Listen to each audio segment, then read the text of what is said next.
Action.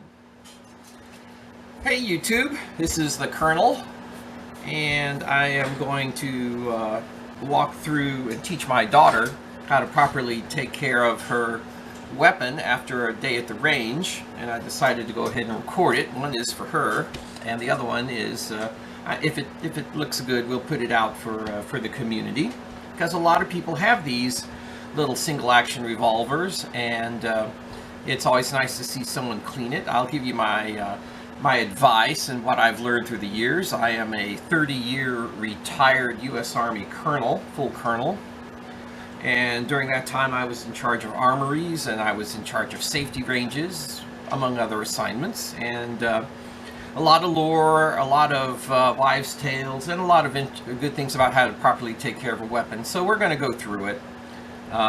A philosophy that I have found works very good. I'm also going to do my 9mm later, but we'll go ahead and do this one first because a lot of people have it. This is a Heritage Rough Rider. This particular one has the 22 long rifle cylinder. I also have the Winchester Magnum rimfire cylinder, but we were shooting long rifle for a couple of hours on a range, put about 200 or 300 rounds in it, and she could use a good cleaning, and we'll take care of it. As you can see, it's already in the haft cock reload unload position. The bail is open, cylinder turns freely, and you can see that this weapon is empty. And because this is a modern single action, it does indeed have a safety mechanism, which is a safety bar, which prevents the hammer from hitting the firing pin. And it is in the safe position, and for the most of the cleaning it'll be like that. But this weapon has been cleared and checked and is absolutely safe. Now, for typical cleaning, you only need really two liquid products. You need a good solvent, and the solvent I use is Hoppy's No. 9, very popular. You can get it anywhere, and that's fine. And you need a very small amount, but nonetheless you need a good gun oil or lubricant, and I am going to be using Hoppy's No. 9 here because it came in my cleaning kit. But I want to pass on something to you.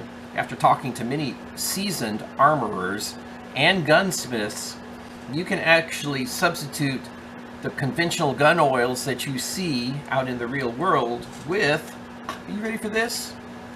Mineral oil. Yes, you can, for an incredibly lower price. And as soon as my little Hoppy's container is empty, I gave them the business, and I will then you probably use their container to hold this, or just use it straight. I will use mineral oil.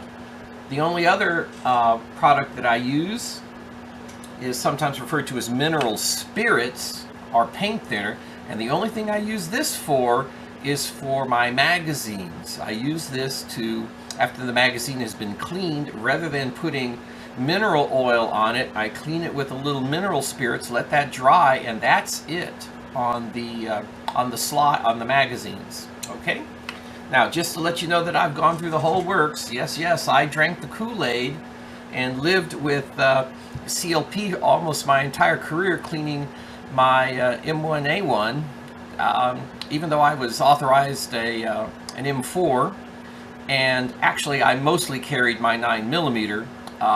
When I did carry a long rifle, I'm a firm believer in distance and ballistics, so I always preferred to have the 20-inch quote AR-15 or M16, M16A1, and the A2 a little later I had. I always used CLP as in my cleaning regiment, but that was because most of my armorers recommended it. Over time, I learned my lesson and went back to pure solvent, mineral oil, and paint thinner. But nonetheless, this is a fine product. I will probably just use this up and get rid of it. But nonetheless, I have used it. It provides a good quality service. Leaves some residues on there that I don't necessarily personally like, but that's up to y'all. But I'm letting you know what the minimal is. If you're armed with a good solvent, a good mineral oil, and have paint thinner if you have magazines, you're going to, you have all the supplies you need to keep your weapon nice and clean and in good mechanical shape. Okay, so let's go through the cleaning process. You ready, sweetie? All right. So what we have here is a well-fired, clean and cleared weapon. And the first thing we're going to do is remove the cylinder and get the thing ready for cleaning. For the Heritage Rough Rider single action, almost in any of the calibers. This is also, I believe, available in a 32 and a 357, etc. Cylinder removal is extremely easy. Leave it in the half cock position, close the bail. You have a little button right here, which will allow you, I will press it, and it will allow you to pull out the cylinder center pin. And once that pin has been removed and the bail is open, it just pops right out. And let's just take a second to look at it. And this cylinder is clearly marked 22 long rifle, and the other one that came with it, sometimes you can buy it without, will come with 22 WMR, Winchester Magnum rimfire. An interesting shell alternative, bullet alternative, and I'll talk about it.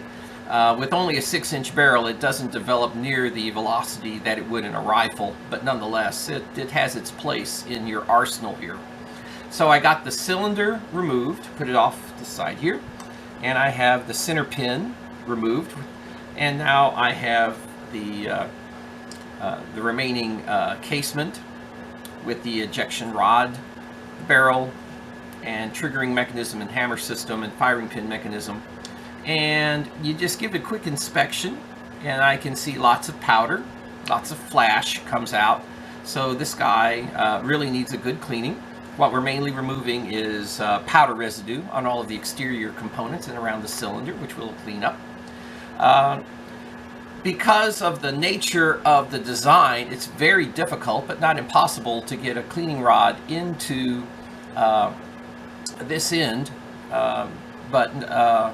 So I will be going in through the muzzle end. You can use snakes and other such things. I don't, because I'm very careful to use soft metal type rods and equipment that will not damage the muzzle end, and therefore it's just fine.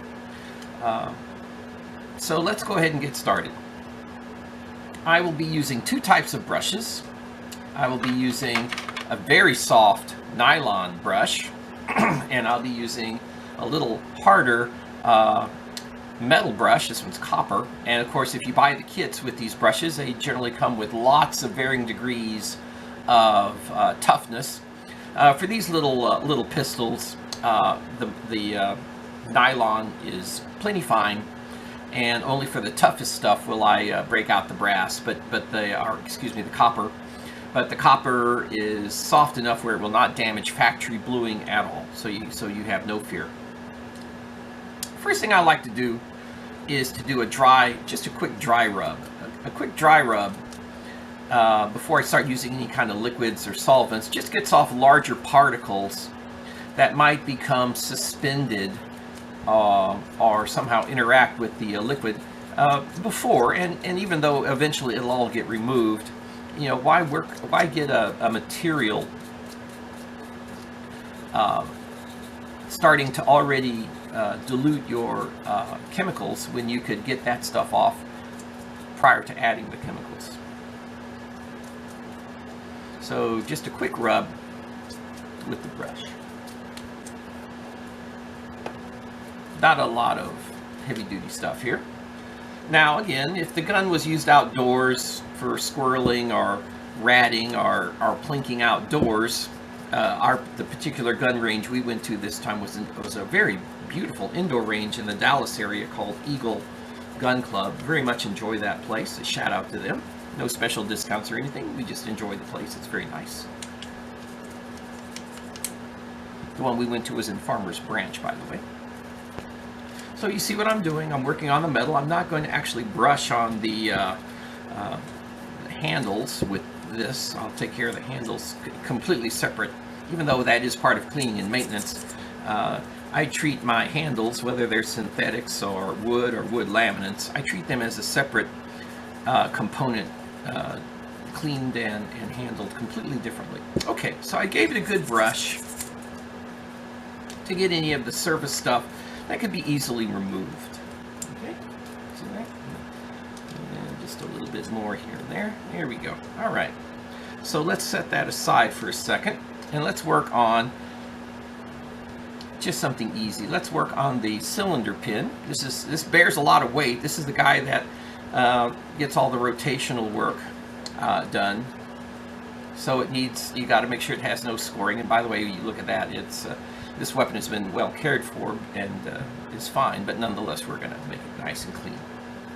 Pardon me. So let's go ahead and grab a cleaning pad, which, by the way, in case it's not in the camera view, this is my typical cleaning entourage, composed of a aluminum rod, nice soft metal, with a handle that spins, a variety of brushes and jags and cleaning loops, and we'll go over each one. A little supply of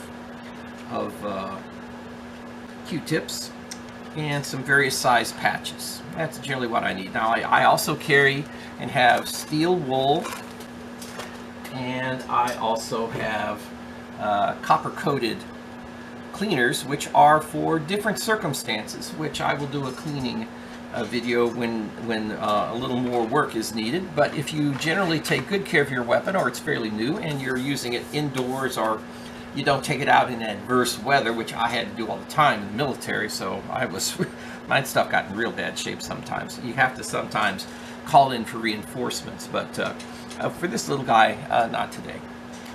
So, take my solvent, open it up, and this process that I'm doing on the rod, on the cylinder support rod, is essentially the same as the entire weapon. First off, you put on some solvent.